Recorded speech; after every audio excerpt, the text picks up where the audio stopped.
Hey guys, welcome back हो गया है चैनल पर। तो बात करेंगे हम दीपिका कक्कर के व्लॉग के बारे में। काफ़ी दिन हो गए दीपिका कक्कर के ऊपर कोई बात नहीं की है। 2 व्लॉग्स उसके आ चुके हैं, बट अभी हम बात करेंगे जो उसकी इतनी बड़ी गलती हो गई। अच्छा, वो लिपस्टिक वाला जो व्लॉग था उसके अंदर उसने कुछ प्रोनाउंस गलत की थी, जिस पर बहुत सारे लोगों ने बहुत कॉल आउट किया था उसको। तो उसी चीज़ को उसने एक्सेप्ट करते हुए एक वीडियो भी बनाई है और उसमें उसने अपनी अम्मी का होम टूर भी दिया। होम टूर नहीं है, बेसिकली वो लिविंग रूम टूर है और बैल्कनी टूर है, तो वो उसने दिया है। तो बहरहाल अब हम बात करते हैं उसके व्लॉग। स्टार्टिंग में उसने कहा कि आप लोगों ने बहुत सारा रिक्वेस्ट किया था कि अम्मी के घर का, अच्छा उसने रूम्स का नहीं दिया है tour. I think so room में उनके थोड़ा सा कबाड़ खाना रहता है, क्योंकि वो भी दीपिका का ही रूम का है। लेकिन उसकी अम्मी को दाद देनी चाहिए। अगर इन सबके घर देखे जाए, चाहे दीपिका का घर देखा जाए, चाहे सबा का, चाहे आंटी का, चाहे मतलब जो सबा की अम्मी और शुएब की अम्मी उनका घर और इनका घर देखा जाए, इन सब में अगर कोई एक घर वेल मेंटेन्ड दिख रहा हो तो वो उसकी अम्मी का घर है। और उधर उतनी ही पुरानी चीज़ें हैं, मतलब सब कुछ तकरीबन यूज़ का है। बात सारी यही है कि रखने का तरीका है, सलीका है।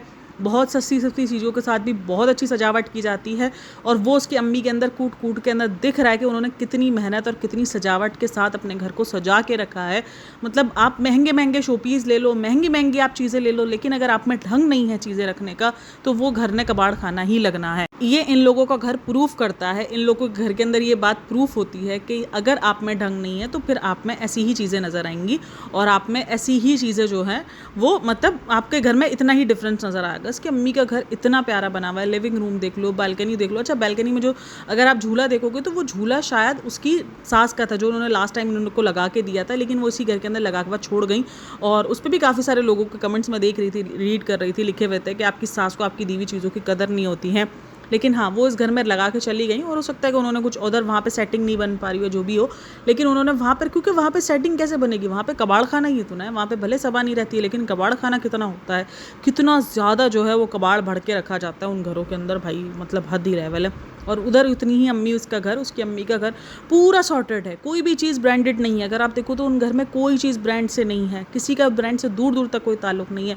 बट घर जो है वो साफ़ सुथरा, हालांकि उसी घर के अंदर रोहान भी रहता है ज़्यादातर, बट फिर भी वो घर बहुत ज़्यादा साफ़ सुथरा। जब अनुषा के टाइम पे भी देखो तो वो अचानक ही गई थी ना अनुषा, फिर भी वो साफ़ सुथरा पड़ा था। अचानक वाली सिचुएशन में भी वो साफ़ सुथरा घर था, और रोहान खेल रहा था। उसके बाद फिर उसने अपने घर का पूरा टूर वगैरह करवाया, बालकनी का और सारे टूर वगैरह करवा कर वो फिर अपने घर पर आई, और उधर आकर उसने बताया कि इसने क्राइम कमिट कर दिया है। पूरे कमेंट सेक्शन, मतलब देखो कोई एक इंसान तो नहीं होगा ना जो आपको एक इंसान कमेंट कर देगा तो बाकी रुक जाएंगे, सब इंसान कमेंट करेंगे। अगर आप कोई चीज़ मिस्टेक कर रही हो तो हर एक इंसान उस चीज़ को हाईलाइट करेगा। उसका मतलब ये नहीं है कि आपने कोई क्राइम कमिट कर दिया, उसका मतलब ये कि लोग अपनी राय दे रहे हैं आपके उस पर। और ये नहीं होता कि अगर आप एक इंसान बोल देगा तो फिर सारे इंसान खामोश बैठ जाएंगे, नहीं नहीं एक कमेंट हो गया अब हम कमेंट नहीं करते। तो वो कमेंट, मुझे लग रहा था मैंने कोई क्राइम कमेंट कर दिया है, और लोग हार्श हो जाते हैं, लोग ऐसे हो जाते हैं, वैसे हो जाते हैं। अपनी टाइम का वक्त भूल जाती है जब उस टाइम पर उसको 20% लोग जो है वो हार्श कमेंट कर रहे थे, और वो 80% लोगों को सुनाने के लिए आ गई थी कि नहीं चाहिए आप लोग की सिंपैथी, गेट लॉस्ट, मैं तो ऐसी हूँ, मैं तो वैसी हूँ। मतलब आप हार्श हो जाओ चलेगा, लेकिन अगर लोग किसी चीज़ पर आपको पॉइंट आउट कर रहे हैं तो वो बहुत हार्श हैं, वो बहुत बदतमीज़ है, उन्हें आपको कॉल आउट नहीं करना चाहिए। क्यों नहीं करना चाहिए? अगर आप किसी चीज़ को मिस्टेकली गलत नाम ले रही हो, आप डियोर को डायर बोल रही हो, और ये पहली बार नहीं हुआ है। लास्ट टाइम भी इसने एक लिपस्टिक खरीदी थी जो इसने सबको खरीदी थी, तब भी उसने डायर ही वर्ड यूज़ किया था। उस वक्त भी लोगों ने आपको कॉल आउट किया था, उस वक्त भी लोगों ने कमेंट सेक्शन के अंदर लिखा था कि आप गलत प्रोनाउंस कर रही हो, ये डायर नहीं ये डियोर है। लेकिन आपने उस टाइम भी नज़र में नहीं देखा, लेकिन इस टाइम तो भरपूर किस्म का जो है वो आपको मतलब कॉल आउट मिला है। और मतलब डियोर एक ऐसा वर्ड है जो अब बहुत ज़्यादा नॉर्मली हो चुका है। ठीक है, एक हाई ब्रांड है, बट लेकिन बहुत सारे लोगों को, जैसे अभी पुराने ज़माने के जैसे हमारी अम्मी लोग हो गए, उनको थोड़ा सा ये नया वर्ड हो सकता है, वो थोड़ा सा प्रोनाउंस करने में गलती कर सकती हैं। और सबसे ज़्यादा जो लोगों को हैरत हुई है इसके प्रोनाउंस के ऊपर कि भाई ये एक टाइम पे केबिन क्रू रही है, ये एयर होस्टेस रही है, तो ये मिस्टेक्स, इससे इतनी बड़ी मिस्टेक्स कैसे हो रही हैं, इसको प्रोनाउंस में इतनी प्रॉब्लम कैसे हो रही है, ये प्रोनाउंस में इतनी ज़्यादा कच्ची कैसे है। प्रोनाउंस में कच्चा होना कोई बुरी बात नहीं है, इंसान सीखता है वक्त के साथ साथ, लेकिन लोगों को जो सबसे ज़्यादा हैरत होती है वो आपके पैशन के ऊपर होती है कि आपका जो पैशन रहा है, आपने जिस चीज़ पर काम किया है, आप उसके बाद भी ऐसी कैसे हो। आपने कोई क्राइम कमिट नहीं किया था, लेकिन हाँ आपने एक गलती की थी जिसको कमेंट सेक्शन के अंदर भर भर के कॉल आउट किया गया था। कुछ लोगों ने उसको ट्रोल भी किया था कि अरे बहन तुम तो अपने लेवल की जो है, और ख़ास करके वो जो एप्लीकेशन है ना जो ये लोग प्रमोट करते हैं, वो बेचारी बहुत जरीले ख्वार हो जाती है। मेरा जब जब देखा है, जब जब ये प्रोनाउंस गलत करते हैं ना, तब तब उस एप्लीकेशन की बहुत बैंड बजती है कि भाई एप्लीकेशन वाले आप कैसी इंग्लिश सिखा रहे हो। मतलब इनको इंग्लिश अभी तक नहीं आई है, इन्होंने बेच के ख़त्म कर दिया उस एप्लीकेशन को। हर 4 दिन बाद वो ये एप्लीकेशन बेचने को बैठ जाते हैं।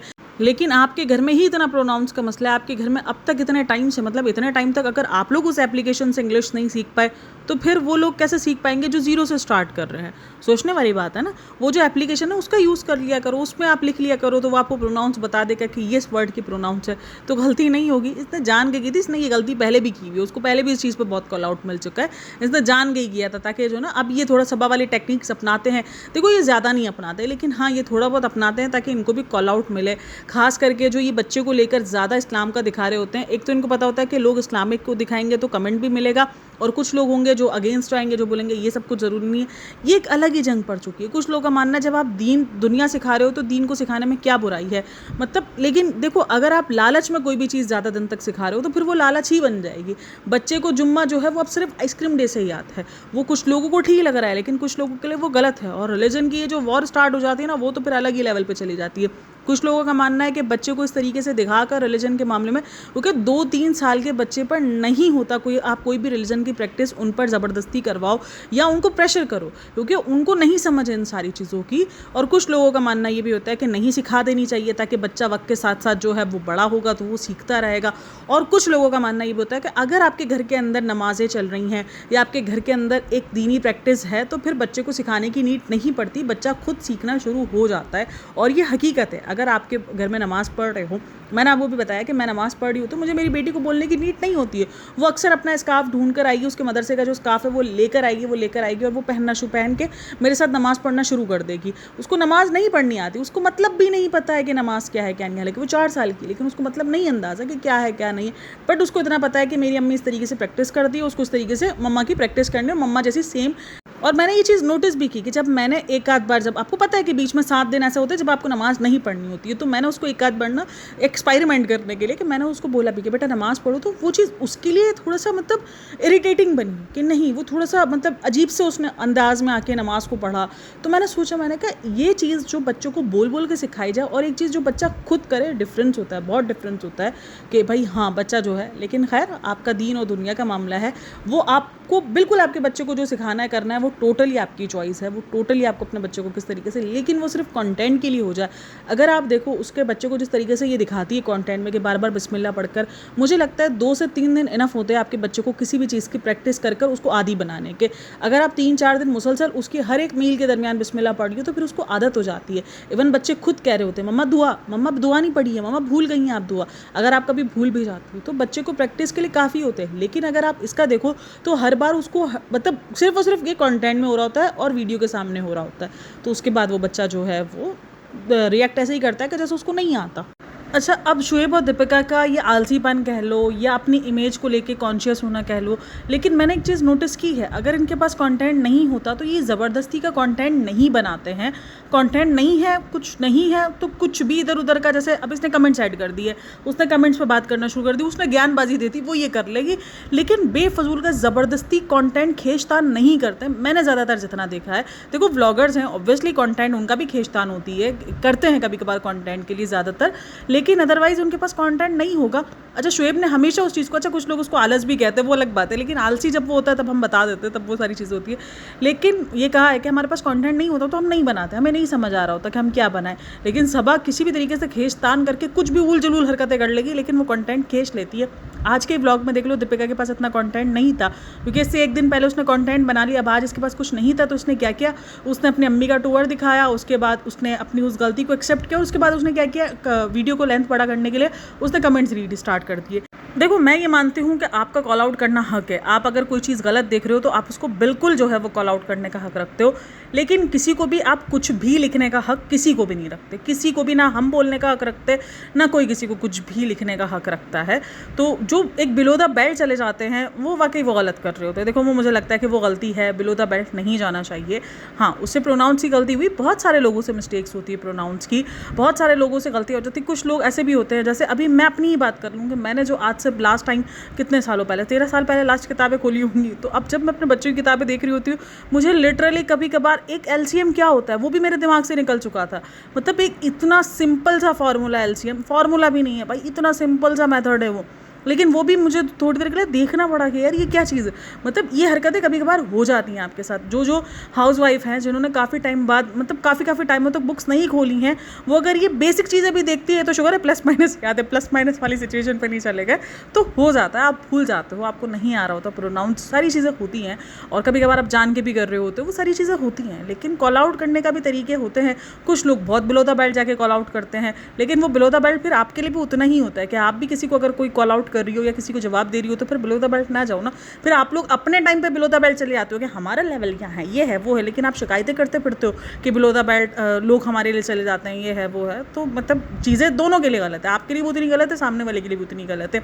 अच्छा, तो फिर उसके बाद उसने सारे कमेंट्स रीड किए उसकी कैंसर की जर्नी पर, हर चीज़ पर। मुझे नहीं लगता कि हर एक दूसरी वीडियो के अंदर आपको उस चीज़ को याद दहानी करना या आपको ये बताना डीमोटिवेट कि मुझे अपने लुक्स को लेकर ना मुझे बड़ा वो हो रहा था कि मैं कैसी दिख रही हूँ। अरे बहन, मतलब ये देखो, ये सारी चीज़ें ना जो मुझे गुस्सा दिलाती हैं कि इससे पहले जब इसको कैंसर की जर्नी नहीं स्टार्ट हुई थी, इससे पहले भी ये अपने लुक्स को लेकर ही ज़्यादातर कॉल आउट होती रही है। इसने जो अपनी भूतिया हालत बना ली थी वो कैंसर से पहले की हालत है। कैंसर के बाद तो वो और ज़्यादा ग्रूमिंग नज़र आई है और लोगों को अच्छी नज़र आनी शुरू हुई है, उसके फेस पर अलग किस्म का ग्लो देखने को मिला है। तो ये चीज़ें ऐसी होती हैं जो मुझे कभी बार लगता है थोड़ा सा ज़्यादा हो रहा है मैडम, थोड़ा सा ज़्यादा हो रहा था कि आप ये कॉन्शियस हो कि आपके लुक्स कैसे दिख रहे हैं। ये आप तो नहीं थी बहन, मतलब आप तो जैसे भी जिस भी हुलियों में आप तो सामने आती रही हो, आप तो बिना कंघी के भी व्लॉग्स के सामने आ गई हो। मतलब आप कॉन्शियस नहीं थी अपने लुक्स को लेकर, आपको नहीं फ़र्क पड़ता आप कैसी लगती हो कैसी नहीं लगती हो। ये हमने आप ही के व्लॉग्स में देखा और आप ही के से सीखा था। लेकिन जब आपको सिंपैथी चाहिए या आपको लगता है कि नहीं मुझे उस चीज़ पे लोगों को थोड़ा सा इमोशनल करना है, तो आप इस चीज़ को ज़रूर लेकर आती हो कि मैं ना अपने लुक्स को लेकर डीमोटिवेट हो गई थी। मतलब ये चीज़ मुझे थोड़ी सी उसकी अजीब लगी। आप लुक्स को लेकर डीमोटिवेट कैसे हो सकती हो? कैंसर के बाद तो आपका लुक सुधरा है। अगर उसकी कैंसर से पहले की जर्नी देखो और अभी जर्नी देखो तो उसमें आपको ज़मीन आसमान का फ़र्क नज़र आएगा। ये बंदी मतलब अच्छी नज़र आएगी, ये बंदी अपने आप को ग्रूम करती हुई नज़र आएगी। अच्छा, किसी ने इससे पूछा कि आप इतना ज़्यादा ग्लो कैसे कर रही हो, तो इसने ये बात बोली कि मैं क्लीन ईटिंग कर रही हूँ, मैं स्लीपिंग, मेरा शेड्यूल बिल्कुल ठीक हुआ है। मतलब ज़िंदगी का जो ज़्यादातर जो आपकी ज़िंदगी का मकसद है, यानी अगर आपकी स्किन का रिलेट है तो वो आपके खाने पीने जो आप पूरा दिन इंटेक कर रहे हो उससे है, और आपके स्लिपिंग पैटर्न पर बहुत ज़्यादा निर्भर करता है। तो फिर ये जो चूना पट्टी बेचने पर आ जाती हो, जब आप लोग चूना पट्टी, ये सारे इन्फ्लुएंसर को कह रही हूँ, मैं सिर्फ इसको नहीं कह रही हूँ, फिर वो क्यों करते हो? मतलब आपको सीधे सीधे पता है कि आपकी जो हैबिट्स हैं वो आपके फेस पे ज़्यादा दिखती है। देखो, मैं ये नहीं कह रही हूँ कि स्किन केयर मायने नहीं रखता या स्किन केयर नहीं करना चाहिए, या आपको कोई ऐसी जो कोलेजन आजकल निकल रहे हैं वो आपको नहीं यूज़ करना चाहिए अगर डॉक्टर रिकमेंड कर रहे हैं। डॉक्टर के रिकमेंडेशन पर हर एक चीज़ डॉक्टर के रिकमेंड करने पर पियो, ऐसे कुछ भी उठा कर ना पी लो। खास करके जो इनटेक वाली चीज़ें होती हैं वो तो बेसिकली और ज़्यादा सोचो, और जो फेस पे भी लगा रहे हो मैं बोलती हूँ कम लगाओ, भले 2 प्रोडक्ट्स लगाओ आप, लेकिन अच्छे लगाओ। मतलब ये नहीं हो कि आप कुछ भी उठाकर अपने फेस पर मल रहे हो, आपको रिएक्शंस मिलते हैं। खैर बहरहाल, लेकिन उसका जो सबसे ज़्यादा अगर आपकी बॉडी पर कोई चीज़ का एक्ट हो रहा होता है ना, रिएक्ट हो रहा होता है, वो आपके खाने पीने का शेड्यूल होता है। आप जितनी अच्छी ईटिंग रखोगे, आप देखो कुछ टाइम तक जंक फूड खाओ रोज़ मुसलसल, तो आप देखना आपके फेस पे पिंपल आने शुरू हो जाएंगे। मतलब आपके फेस का, आपकी बॉडी का ताल्लुक आपके खाने पीने से बहुत गहरा है, बहुत ज़्यादा गहरा है। आप अपनी डाइट से, मतलब होता है ना कि आप फाइबर हटा दो, प्रोटीन हटा दो, जो खतरनाक किस्म की डाइट्स कर रहे होते हैं लोग, उसके बाद देखो सबसे बड़ा जो नुकसान होगा इनका, वो क्या नुकसान होगा? उनके बाल जाएंगे, उनके बाल बिल्कुल ख़त्म हो जाएंगे। तो ये सारी चीज़ें, मतलब मैं बोलती हूँ लगाना जितना इंपॉर्टेंट है ना, उससे ज़्यादा जो आप खा रहे हो ना वो ज़्यादा इंपॉर्टेंट है। तो ये एक्सेप्ट कर लेते हैं एट दी एंड, आगे चलते चलते ये एक्सेप्ट कर लेते हैं कि हाँ देखो, हम भी अपने, जब तक हमने अपनी ज़िंदगी का तर्ज़ तरीका नहीं चेंज किया तब तक हमारी चीज़ें असर नहीं कर रही हैं। चूना चपटी कब से बेच रही है, क्यूटीज़ भी जाती है, हर एक चीज़ है, लेकिन जो ग्लो उसका फेस पर अभी नज़र आ रहा है, क्यों? क्योंकि उसने अपनी ईटिंग्स की जो हैबिट्स हैं वो चेंज की हैं, बहुत अपने आप को उसने एक पंक्चुअल बनाया है, अपनी क्लीन ईटिंग शुरू की है, सोने के टाइमिंग्स बनाए हैं, अच्छे से वो नींद पूरी कर रही है अपनी, तो वो उसके फेस पे भी दिखना शुरू हो गया है लोगों को। इसी चीज़ पे तो लोग आपको कॉल आउट करते रहे हैं। लोगों का कहना है कि भाई आप लोग जो तेल यूज़ करते हो, तेलम तेल, सिर्फ घर का खाना, घर का साफ़ खाना ज़्यादा ज़रूरी है। अगर आप घर के अंदर भी भर भर के तेल डाल रहे हो, भर भर के आप जंक फूड खा रहे हो, पापड़ छापड़ खा रहे हो, सारी चीज़ें खा रहे हो, तो वो भी सब आपका अनहेल्दी लाइफस्टाइल में ही आ जाएगा। कहने को घर का खाना है, लेकिन अगर वो घर के खाने के अंदर आप भर भर के तेल डाल रहे हो, भर भर के आप अलग अलग मिर्च मसाले और सब कुछ आप इतना ज़्यादा खा रहे हो, तो वो फिर अनहेल्दी में, कोई वो हेल्दी में नहीं आएगा। वो घर का खाना ज़रूर होगा, लेकिन वो सिर्फ सिर्फ आपके दिल को सेटिस्फाई कर रहा होगा कि घर का खाना है, बाकी आपने उसको पूरा बना उसको अनहेल्दी ही दिया होगा। खास करके ये जो ऑयल का आजकल निकल पड़ा, और इनके घर के अंदर तो जितना ऑयल यूज़ होता रहा है ओ भाई मतलब पूछो ही मत, मतलब। और आज उनको इतने टाइम बाद रियलाइज़ हुआ है, चलो आई होप वो स्टार्ट उनको रियलाइज़ हुआ है। अब ये जब अपना देखो, मैं मना नहीं कर रही कि आप जो चूरन पक्की बेचते हो वो मत बेचो, चूरन पक्की मुझे अच्छा नाम लगता है इसलिए मैं कहती हूँ, बाकी ये कोई मतलब ये कोई गंदा वर्ड नहीं है, चूरन पक्की मैं सो कहती हूँ। तो आप बेच रहे हो बेचो, बिल्कुल बेचो, मैं मना नहीं कर रही हूँ, चीज़ें करते हैं यूज़, मैं खुद बहुत सारा स्किन केयर यूज़ करती हूँ, बट आप उसके साथ ये चीज़ें बहुत इंपॉर्टेंटली बताओ कि भाई आपका घर का खाना, आपकी क्लीन ईटिंग, आपकी मतलब नींद, ये सब बहुत इंपॉर्टेंट है, ये सारी चीज़ें बहुत ज़रूरी हैं। और मतलब इसके साथ साथ आप ये चीज़ें लेके चलो तो आपको रिजल्ट भी मिलेगा। लेकिन ये सिर्फ चूरन पक्की खाने से या चूरन पक्की लगाने से कुछ नहीं फ़र्क पड़ता, ये हर एक इंसान को पता है। मतलब आपको 2 दिन ग्लो हो जाएगा, आप अगर किसी सैलून में भी चले गए, कोई ट्रीटमेंट करवा ले तो 2-3 दिन असर करेगा, उसके बाद फिर उसके बाद जो आप खा रहे हो वो तो आपके फेस पे आना ही है ना। तो इसीलिए अगर आप में से कोई भी अपनी स्किन को लेकर, अपने बालों को लेकर किसी किस्म की प्रॉब्लम में है, तो अच्छे से पहले क्लीन ईटिंग शुरू कर दो। मैं मानती हूँ इंसान है, मैं भी इंसान हूँ, मेरा भी दिल करता है भाई बहुत कुछ खाने का, कभी कुछ खाने का। तो हफ्ते में 1 मील या 1 दिन अपना चीट मील ज़रूर रखो, जिस दिन आप अपनी पसंद की चीज़ें खाओ, अपने आप को ट्रीट दो, अपने आप को एंजॉय करवाओ। बाकी 1 हफ्ता कोशिश करो जितना हो सके अपनी क्लीन ईटिंग, क्लीन हैबिट्स में जाओ, तो ये आपकी हेल्थ के लिए भी उतना ही अच्छा है। बाकी देखो कभी कभार ऐसा भी होता है, मैं बहुत ज़्यादा क्लीन ईटिंग पर होती हूँ, मैं बाहर का नहीं खा रही होती, लेकिन मेरी बॉडी नहीं वेट कम कर रही होती है, मेरी बॉडी उसी तरीके से दिख रही होती है। मुझे ये पता है कि मुझे हेल्दी लगना है, ठीक है, मुझे हेल्दी रहना है। मेरी बॉडी अगर 0 फिगर पे नहीं जा रही, इट्स ओके, मुझे 0 फिगर पे नहीं लेके जाना अपनी बॉडी को, लेकिन हाँ मेरी बॉडी को मुझे हेल्दी देना है, जितना हो सके मुझसे, जितना पॉसिबल हो, जितना मैं अपनी बॉडी को हेल्दी, उस पर जितना मैं चीज़ों को बचा सकूँ। यानी अगर एक चॉकलेट का पीस है, अगर मैं उसको मना कर दूँगी, मैं नहीं खाऊँगी, तो मेरी बॉडी को उसको कोई इफेक्ट नहीं पड़ेगा, लेकिन एक स्टेप होगा ये अच्छा। तो बस ये सारी चीज़ें होती है, छोटी छोटी चीज़ें होती है जो हम ऐसे समझ के खा रहे होते हैं कि यार इतने से क्या होगा, लेकिन इतना सा भी बहुत इतने से ही अगर आप मना करना शुरू करते हो। मेरी बेटी कोई चॉकलेट वगैरह कभी लेकर आई तो वो मैं उसको मना कर देती हूँ, नहीं मुझे नहीं खाना, तो ये इतनी सी चीज़ आपको लगेगा कि इतना सही तो है, बट ये आपकी बॉडी के लिए बहुत मायने हो जाता है। तो ये छोटी छोटी चीज़ें होती है जिसको आप स्टेप लेकर अपनी बॉडी को क्लीन हैबिट्स पे लेके जाना शुरू कर सकते हो। छोटे छोटे स्टेप्स लो, बट लेकिन लाजमी लो, अपनी बॉडी को समझो, अपनी बॉडी को खुद समझो, किसी के भी कुछ भी चूरन पक्की बेचने पर मत जाओ, अपनी बॉडी को खुद समझो कि आपकी बॉडी को क्या चीज़ की नीड है, क्या नहीं है। तो प्लीज़ अपने आप को ध्यान दो। ये ज़रूरी नहीं है कि आप किसी बीमारी पे ही जाकर ध्यान दो अपने आप को, नहीं भाई, उससे पहले ही अपने आप को ध्यान देना शुरू कर दो। तो चलो जी, अपना बहुत सारा ख्याल रखना। अब यही वीडियो था, बाकी और कुछ खास था नहीं इसकी वीडियो में। उसने कमेंट्स वगैरह ही रीड किए थे, उसने अपनी गलती को एक्सेप्ट किया था, और यही सब कुछ था। बहरहाल चलो जी, अपना बहुत सारा ख्याल रखना, मिलते हैं नेक्स्ट वीडियो में, तब तक के लिए टेक केयर, बाय बाय, अल्लाह हाफ़िज़।